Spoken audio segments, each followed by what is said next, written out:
You spoke a minute ago about the consultation process. Now, I'm with Niall Crowley, who lives in this area, and he's been campaigning against these LTNs. And it's the consultation process that you're particularly cross about.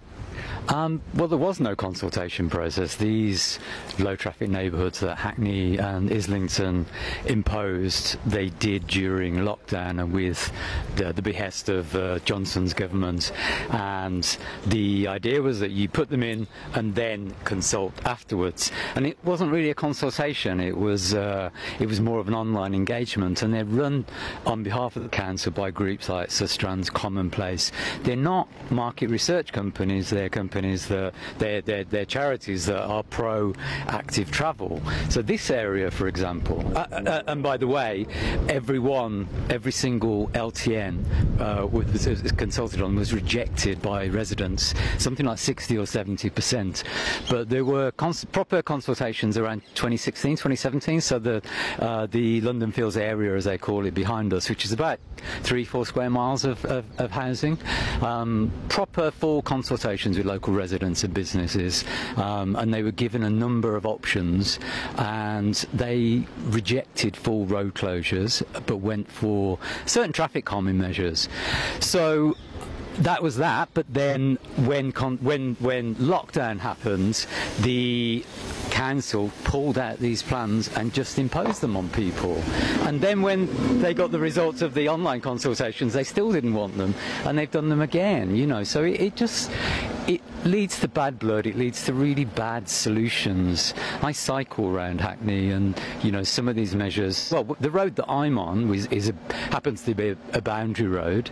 I cycle down there. There's a cycle lane that was put in under lockdown as well. It kind of goes in the wrong direction, and it stops just when you need it. And even local councillors now are very critical of that, or ex-local councillors. So it's just bad planning, and it's done to us rather than with us, and rather than for us as well. So, but I mean, we're hearing that it's made pollution go down by almost 40%. Is there an argument that it was the right decision at all?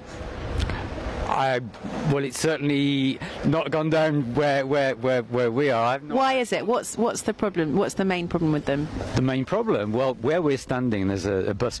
You'll see there's a bus bin going past us, 394, which goes up my road. Is a diesel bus. It gets stuck in traffic outside my house and along our street all of the time.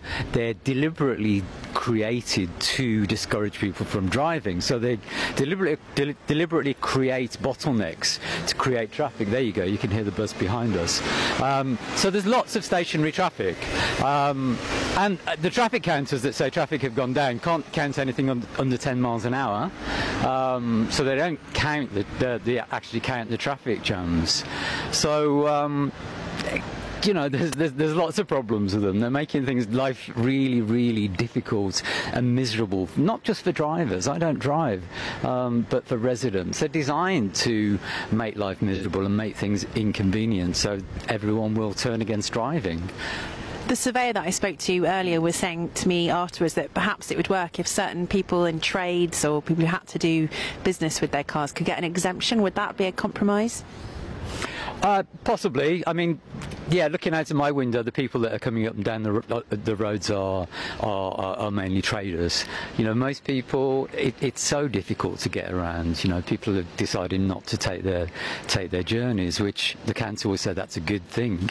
But you know, we don't know why people drive. You know, I was a carer for 10 years for my mum, and I had to have my car. And most people I've spoken to have you know, very good reasons, but the council think that they know best. You know, they talk about unnecessary journeys or careless short journeys, but they can't predict what people's reasonings are. That's a really good point when we think about disabled people, people that are driving their carers around. That's a really important point in this whole debate. Now, if you could speak directly to the council right now, what would you say? I'd say what's happened to the debate that you promised us. They took this decision last night behind closed doors in committee. There was a public council meeting. It didn't get mentioned, and that's how they've been doing this.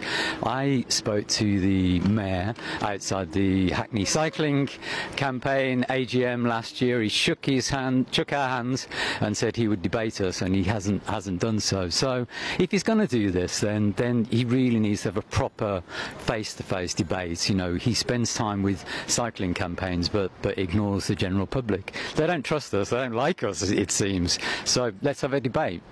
Niall Crowley, thank you so much.